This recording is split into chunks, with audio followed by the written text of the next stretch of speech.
Hello, welcome to the mini story for the Jack Kerouac King of the Beats article. We're going to learn a few vocabulary words today, practice them. We're going to learn spontaneous, confessional, catalyst, prowess, to not pan out, seminal, tentatively, marginalized, and hemorrhage. Spontaneous means without a plan, to suddenly, quickly do something without thinking about it first. Confessional means to tell about your life, tell your secrets very honestly and directly. Catalyst is something that encourages change or causes change. Prowess means skill, usually a physical skill. To not pan out means to not be successful or to not work out, to not be effective. Seminal means very creative and original. It can also kind of mean special or great. Tentatively means temporarily or not completely sure, not in a sure way. Marginalized means weakened or separated from. Usually use it with groups of people or maybe a person. It means the large group of people makes another group very small or powerless. It takes away their power, it criticizes them, it attacks them. The small group that's attacked, we say they are marginalized. And finally, a hemorrhage. Hemorrhage is bleeding inside your body usually. All right, let's start with our story. First, the story at normal speed. Andy is a marginalized man. He's poor and he's homeless. He lives on the streets in San Francisco. Nobody likes Andy. He's too spontaneous. He never thinks before he acts. If he is angry, he will immediately yell and scream and throw things. Sally is very successful. She has great physical prowess. She's a professional basketball player. She's rich. One day, Andy saw Sally. He tentatively approached her and said, "Can you give me some money? I used to have a good job, but it didn't pan out. I'm really an honest person." Andy then told Sally a confessional story, all the secrets about his life, all his details. When he finished, Sally laughed and said, "Go away, you bum!" Then she punched him in the stomach. Andy fell down crying. Her punch caused an internal hemorrhage in his stomach. The police came and took Andy to the hospital. Luckily, Andy lived. Sally's punch was a seminal event in Andy's life. Since he almost died, Andy started to think about his life. He decided he needed to change. When he got out of the hospital, he found a job. Then he went to night school. Eventually, he became very successful. Now he is happy that Sally hit him. She was the catalyst that caused his life to change. Okay, next time, let's tell the story again. This time I will pause and ask questions. Here we go. Andy is a marginalized man. Is Andy a popular man? No, he is not a popular man. Is Andy a powerful man? No, he's not. He's not a powerful man. He's a marginalized man. He is on the edge of society. He's a marginalized man. Most people don't like him. He has no power. He's marginalized. Why is he marginalized? Well, he's marginalized because he's poor and he's homeless. He lives on the streets in San Francisco. Nobody likes him. Why not? Well, he's too spontaneous. Does Andy plan everything he does? No, he never plans. He's spontaneous, always spontaneous. Does he control his emotions? No, he never controls his emotions. He's always very spontaneous. If he feels something, he immediately acts. So Andy's very spontaneous. For example, he never thinks before he acts. If he's angry, he will immediately start to scream and yell. So he's too spontaneous. Our next character is Sally. Sally is very successful. She has great physical prowess. Does she have physical ability? Yes, she does. She has physical ability. Does she have physical skill? Yes, she does. She has great physical skill. She's very good with her body. What kind of prowess does she have? Well, she's a professional basketball player. She has basketball prowess. Because she's a professional, she's very rich. One day in the past, Andy saw Sally. He tentatively approached her. Did he go to her in a very fast way, in a very direct way? No, he tentatively approached her. He wasn't sure. He was unsure. He went slowly. He went, excuse me, excuse me. He went to her very tentatively, not sure. And he said, "Can you give me some money?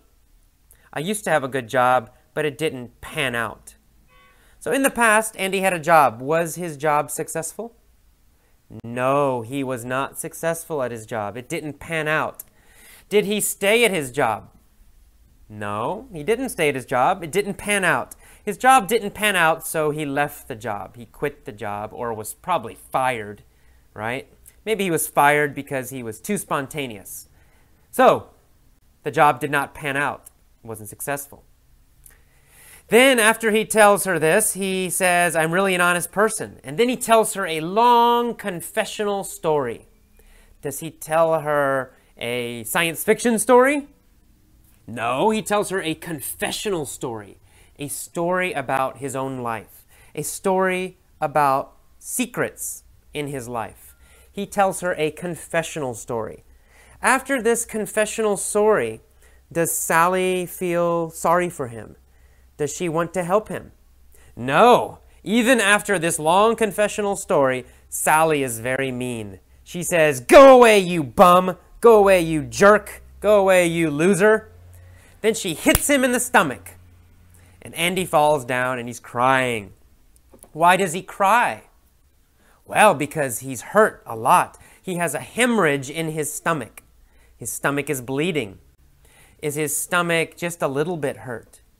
No, he has a hemorrhage in his stomach. It's bleeding inside his stomach. It's a very serious injury. He's hurt very badly. So he has a hemorrhage in his stomach. What happens next? Well, the police come. They take him to the hospital. Why do they take him to the hospital? Well, they take him because he has a hemorrhage in his stomach. It's very serious. Sally's punch was a seminal event in Andy's life. Was it a small event? No, it's a seminal event. It's a very important event. It's a very original, special event because it created a new life for him in the future because of this happening, because of this experience. So this event was a seminal event. It was an original event. It was a seminal event, a special event, a seminal event, a special event in his life because he almost died. Since he almost died, he started to think about his life a lot. He realized, oh my God, I need to change my life. I almost died and I'm living a terrible life. I'm marginalized and I'm homeless. I need to change. So when he gets out of the hospital, he finds a job. He goes to night school. Eventually, he becomes very successful. And now he's happy that Sally punched him. Why is he happy that he got punched? Why is he happy he had a hemorrhage? Well, because the punch and the hemorrhage, they were the catalyst for changing his life. They caused him to change his life. They started the change. So they were the catalyst. These events were the catalyst. The catalyst starts a reaction. It starts a change. So this catalyst helped to change his life. Okay, now one more time. This time I'm going to just repeat some of the phrases or sentences, and then I'll pause, and then you repeat after me, and then I'll say it again, and then you say it again. Okay, here we go. Andy is a marginalized man. Andy is a marginalized man. He's too spontaneous. He's too spontaneous. Sally has physical prowess. Sally has physical prowess. Andy tentatively approaches Sally. Andy tentatively approaches Sally. Andy's job didn't pan out. Andy's job didn't pan out. He tells her a confessional story. He tells her a confessional story. Andy had a hemorrhage. Andy had a hemorrhage. It was a seminal event in his life. It was a seminal event in his life.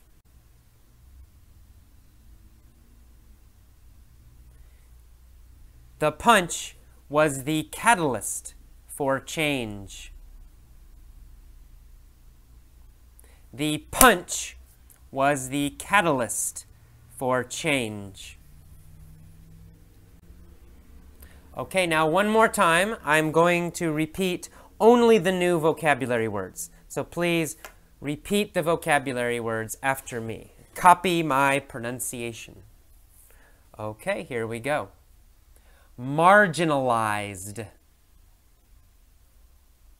Marginalized. Spontaneous. Spontaneous. Prowess. Prowess. Tentatively. Tentatively. Pan out. Pan out. Didn't pan out. Didn't pan out. Confessional. Confessional. Hemorrhage. Hemorrhage. Seminal. Seminal. Catalyst. Catalyst. Okay, that is all for the mini story lesson. Please repeat this lesson a few times, even if you understand everything, even if you know the vocabulary. Repeating will help you learn it automatically and then later use it automatically. So repeating each lesson is very important. Please repeat all the lessons, all the audio. Thank you. I will see you next time. Bye-bye. Okay, Effortless English members, welcome to the vocabulary lesson for Jack Kerouac, King of the Beats. Let's get started. Starting at the top, we have the word beats, King of the Beats. The Beats were a group of writers. It was a writing movement, a writing style that was popular in the late 1950s and in the 1960s. Jack Kerouac was the most famous beat writer. Okay, you see the word novelist. A novelist is a person who writes novels, and a novel is a long book, usually a story. All right, we see the word critical success. It says Jack Kerouac now enjoys critical success, but not during his lifetime. Critical success means success with reviewers, with kind of professionals, people who write a review about a story and they say this is a good book or this is not. Those are critics, book critics. We also have movie critics. So critical success means that those people like your book or your movie. So some movies are very popular. A lot of people go to see them and they love them, but the critics, the professional writers, movie writers, don't like it. So it's possible to have popular success, but not critical success. We see the word spontaneous. This is a common English word. Spontaneous means without planning.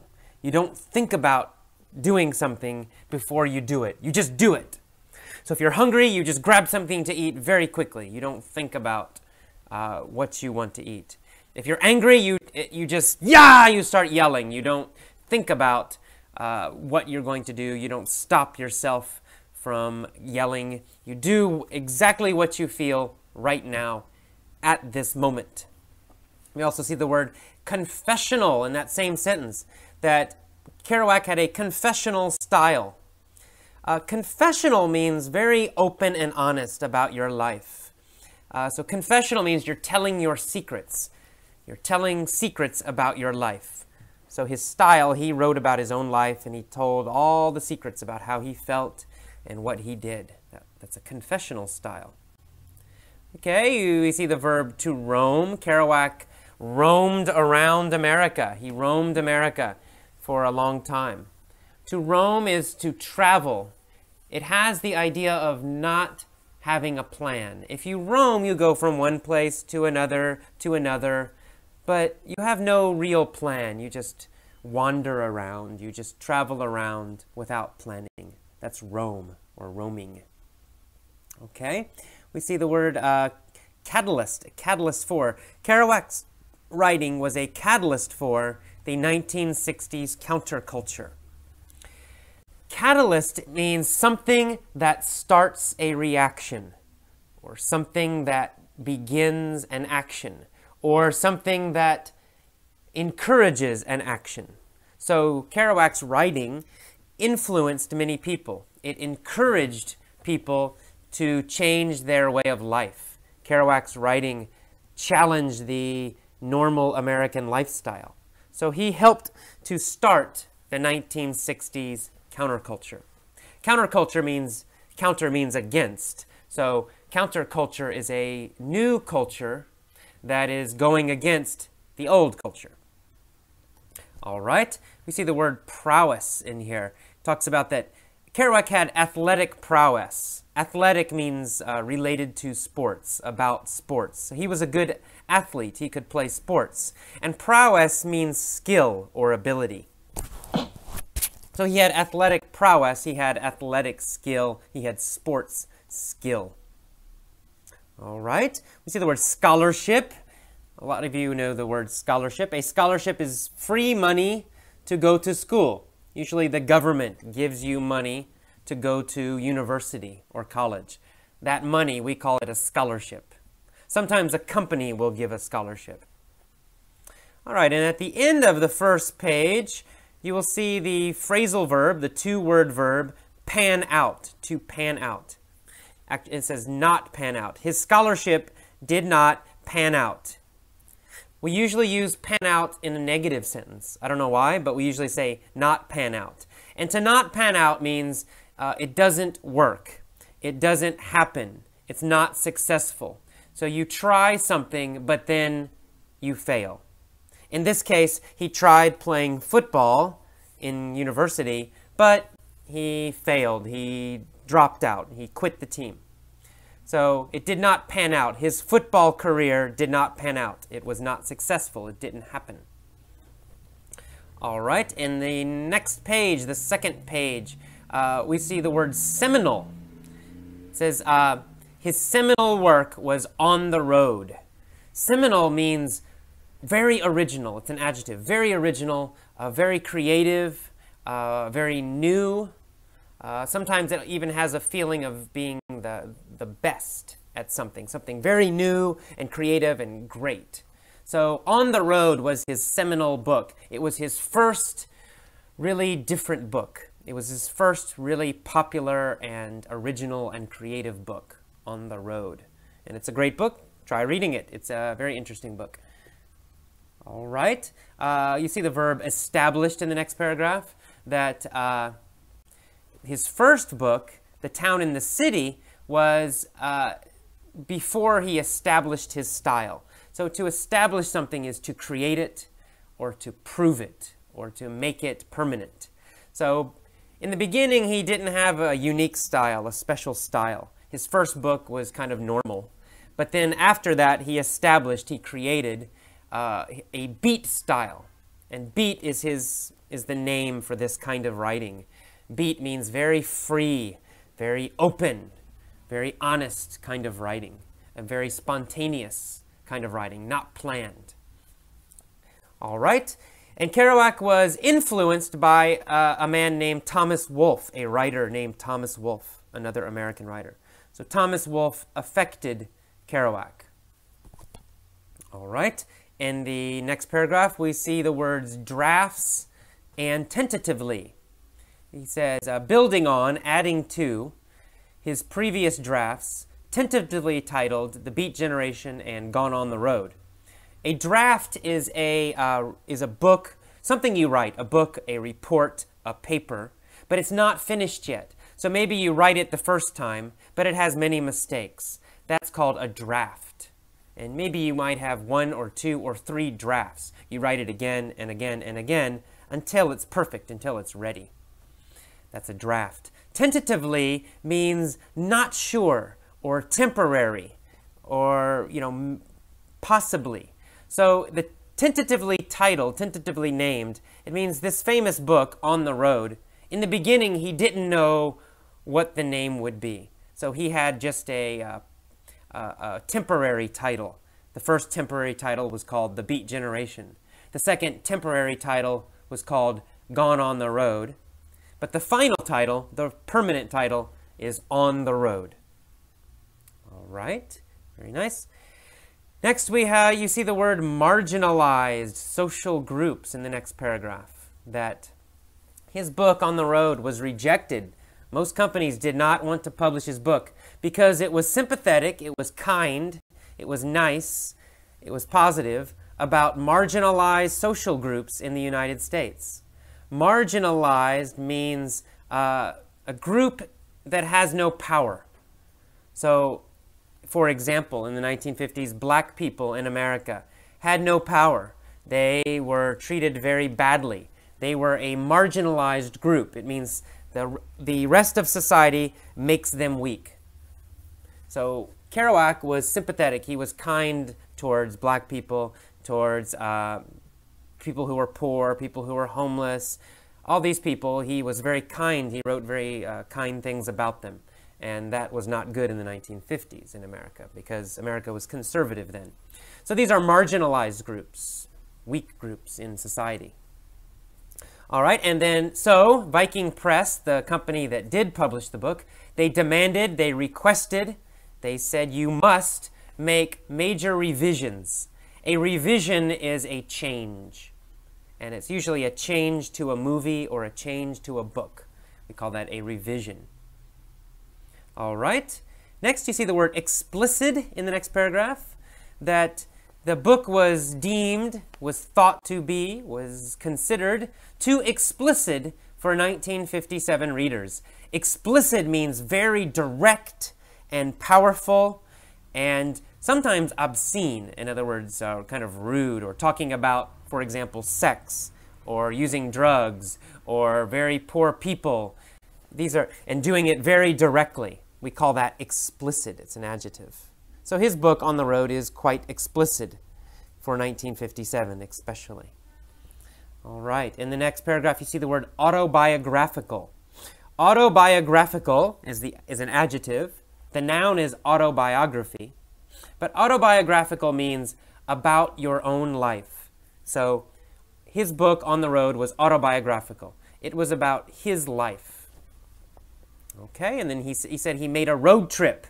A road trip, that's kind of an American slang. Road trip is a trip, of course. It means traveling, but it means traveling by car, especially by car. It has the idea you jump in your car and you go somewhere, you just travel around. You roam around. All right. You see the phrase defining work. On the Road is described as the defining work of post-World War II.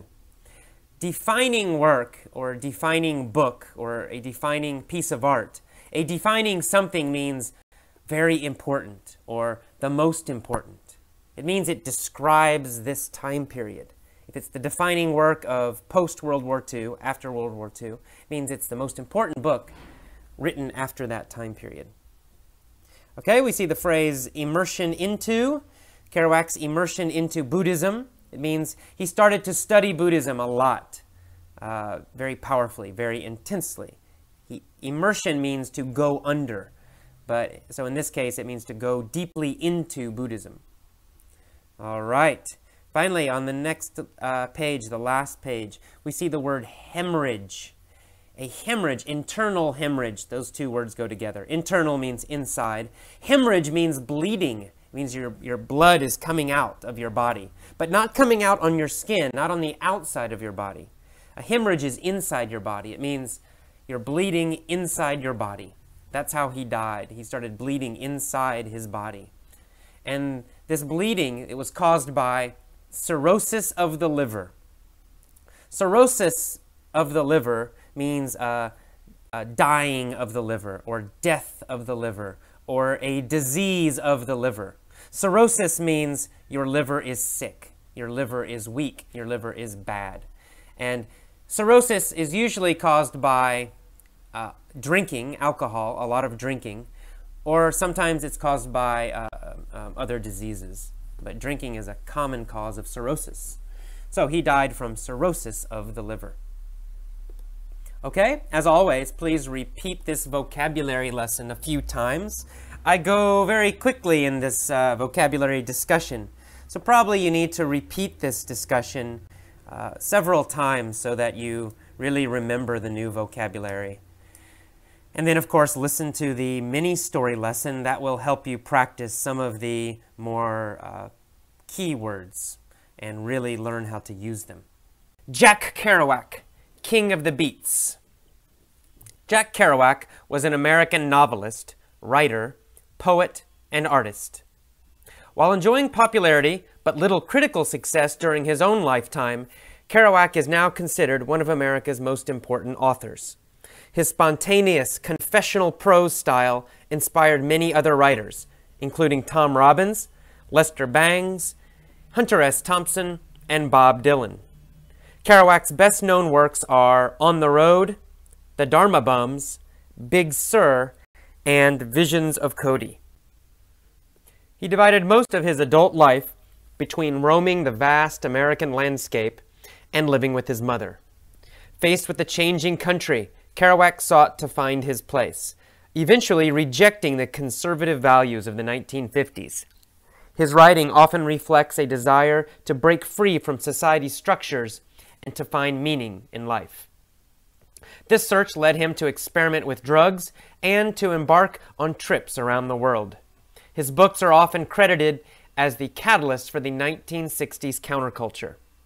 Kerouac was born in Lowell, Massachusetts, to a family of French Canadians. Jack didn't start to learn English until the age of 6, and at home, he and his family spoke French. At an early age, he was profoundly marked by the death of his elder brother Gerard, an event that later prompted him to write the book, Visions of Gerard. Kerouac's athletic prowess led him to become a star on his local football team, and this achievement earned him scholarships to Boston College and Columbia University. At Columbia, he wrote several sports articles for the student newspaper, the Columbia Daily Spectator. His football scholarship did not pan out, and he went to live with an old girlfriend, Edie Parker, in New York. It was in New York that Kerouac met the people with whom he was to journey around the world, the subjects of many of his novels, the Beat Generation, including Allen Ginsberg, Neal Cassady, and William S. Burroughs. He wrote his first novel, The Town and the City, as well as his most famous work, the seminal On the Road, while living in New York.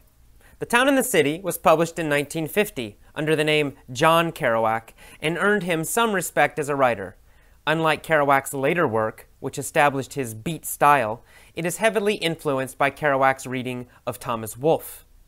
Kerouac wrote constantly but could not find a publisher for his next novel for 6 years. Building upon previous drafts tentatively titled The Beat Generation and Gone on the Road, Kerouac wrote what is now known as On the Road in April 1951. Publishers rejected the book due to its experimental writing style and its sympathetic tone towards minorities and marginalized social groups of the United States in the 1950s. In 1957, Viking Press purchased the novel, demanding major revisions. In 2007, to coincide with the 50th anniversary of On the Road, an uncensored version of On the Road will be released by Viking Press, containing text that was removed from the 1957 version because it was deemed too explicit for 1957 readers. It will be drawn solely from the original manuscript. The book was largely autobiographical, describing Kerouac's road trip adventures across the United States and Mexico with Neal Cassady. Kerouac's novel is often described as the defining work of the post-World War II era. In 1954, Kerouac discovered Dwight Goddard's A Buddhist Bible at the San Jose Library, which marked the beginning of Kerouac's immersion into Buddhism. He chronicled parts of this, as well as some of his adventures with San Francisco area poets, in the book The Dharma Bums, published in 1958. Kerouac developed a friendship with the Buddhist Taoist scholar Alan Watts. He also met and had discussions with the famous Japanese Zen Buddhist D.T. Suzuki. In 1955, Kerouac wrote a biography of Siddhartha Gautama entitled Wake Up, which was unpublished during his lifetime but eventually serialized in Tricycle magazine, 1993 to 1995. He died on October 21, 1969 at St. Anthony's Hospital in St. Petersburg, Florida. His death, at the age of 47, resulted from an internal hemorrhage caused by cirrhosis of the liver, the result of a life of heavy drinking. He was living at the time with his third wife, Stella, and his mother, Gabrielle. He is buried in his hometown of Lowell.